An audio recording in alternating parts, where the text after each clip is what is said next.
Welcome back, folks. Today we're taking a look at this little office orchid. My wife texted me a picture of this and said, is there anything we can do for this? And I said, yes, bring it home. Let's take a look at this little guy. I noticed some red flags right in the very picture, so I know that there's at least some things we can do to try and help this orchid on its way. So right away I noticed there is a layer of potting soil in the pot, and that's kind of the big red flag that I noticed. These guys like to have some air movement and do not like to have really wet roots all the time. That's going to lead to root rot. So these are used to growing on trees and rocks and in their natural environment. So that's what we want to try and give it as close to as possible with this. So what we're going to do is slip this guy out of the pot and see what's really going on below the surface. All right, so you can see there's some potting soil on the bottom of the pot and some around the sides of the root ball there. So, but it looks like the actual orchid is still in the sphagnum moss from the nursery. It wasn't real wet or anything like that, so I'm not sure how long it was in there, so these roots might have rotted before it was slip potted. So what we're going to do is use a more commonly used preferred media for orchids, which is fir bark in this case. So right now it was in potting soil, and in the middle there you can see it's a very tightly packed sphagnum moss. What we're going to do is repot this into some orchid fir bark. We're going to have a little bit of charcoal and perlite in there, and on the top of that we're going to put some sphagnum moss. So that sphagnum moss is going to help us kind of regulate the moisture between the top and the bottom of the pot a little bit, and it will also serve another purpose that you'll see here at the end of the video. So let's keep going. So this root ball is just so packed in here. These roots are so tight, but you can see by the green roots on the side there that some of these roots are still viable. So while you're doing this, you just want to try and be as gentle as possible so you don't damage the roots that are going to be viable and kind of keep the orchid alive. So just be careful as you're going through. Even though you are going to remove a lot of these roots, you don't want to harm the ones that are good still. It's time to start cutting some roots, so I'm going to sterilize my snippers with a little rubbing alcohol, and that's always a good practice to get into. So we're just going to take off these really obvious roots down here at the bottom just so we can kind of see what we've got here. Those were going to have to go in any case, but I kind of want to be a little bit more careful once I get up around the live roots here so I don't accidentally cut anything off that I want to keep. So what I can do is just kind of pull the rest of the sphagnum moss out of there, and it's the little crevices and things like that. The sphagnum moss can be really stubborn because it was so tightly packed in there. So what I'm going to do is just kind of take a closer look at what's left of the root ball here, and you can see there's still a few live roots in there, so that's a good sign. Most of these are going to have to go though, so let's get cutting on these and see what we can do.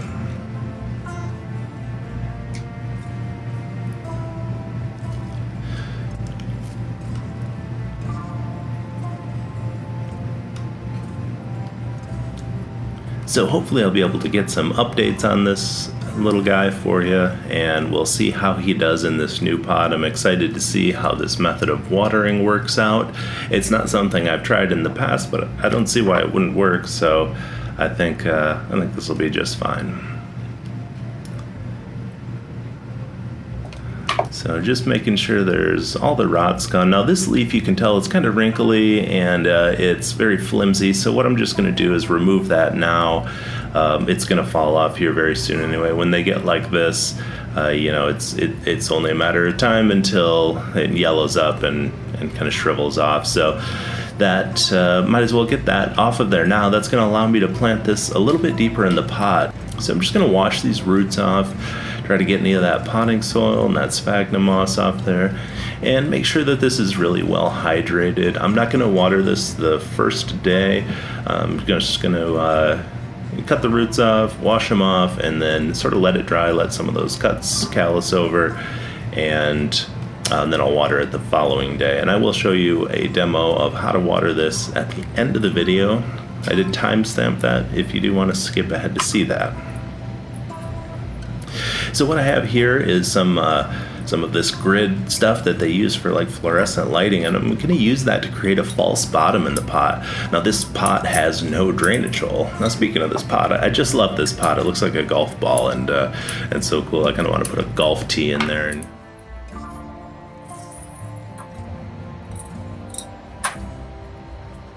And so what you can see here, that crate or that grid is about a 1/4 inch deep, and there is a lip in the bottom of the pot about 3/16 of an inch from the bottom high. So it's got about a 1/2 inch of false bottom in there now. So whatever doesn't drain out of the pot is going to drain into that false bottom and hopefully keep the roots from like sitting in water and rotting. So I'm going to cut a little piece of nylon screen to put over that grid, and that will complete our false bottom. And I think that is what's going to give this orchid a better chance at surviving in this pot with no drainage hole.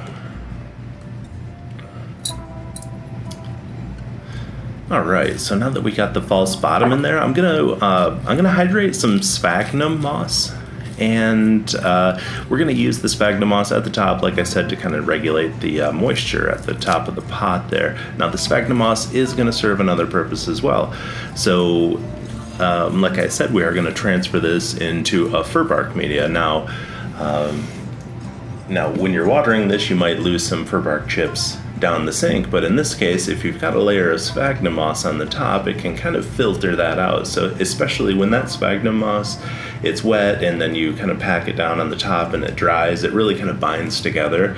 So when you are watering this and you need to drain the pot, you can use that sphagnum moss as a filter, so you're not sending bark chips down your sink when you're watering it. So we got the false bottom in the golf ball pot here, and we're just going to throw in some coarse fir bark just to line the bottom and cover up that screen. So let's get that in there. So in the remaining fir bark, I did add some charcoal, some activated charcoal, and some perlite. So I'm just going to fill up and pack in around the rest of the roots there with that mixture. Now this is a traditional potting mix, the fir bark, and you might have activated charcoal or perlite or other components in there.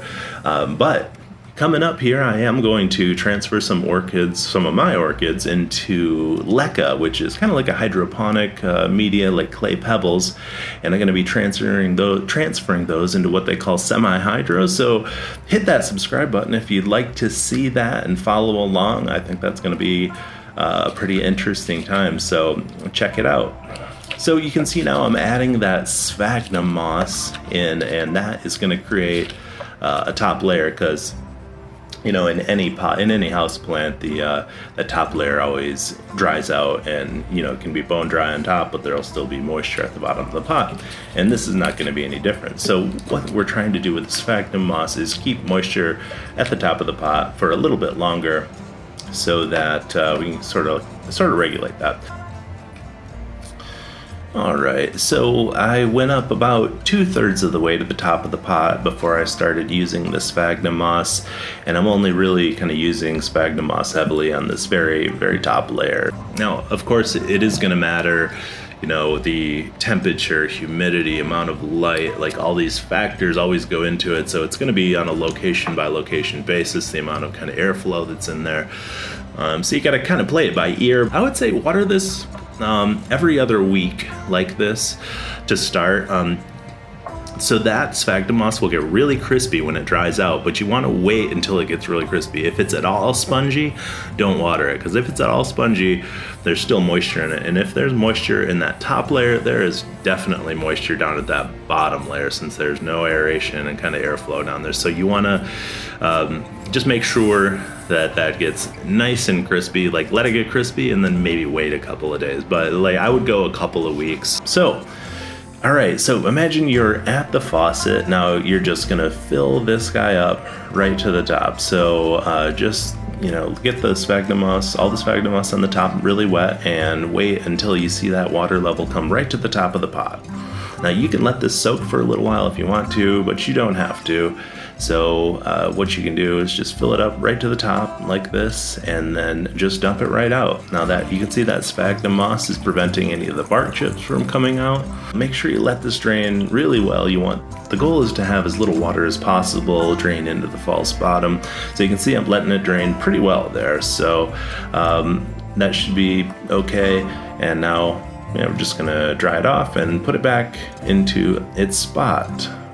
And it should be good for a couple of weeks. So thanks for watching today. I appreciate it. Click that subscribe button if you'd like to see more content like this. If you like this video, click like. Thanks for watching today. I'll see you next time.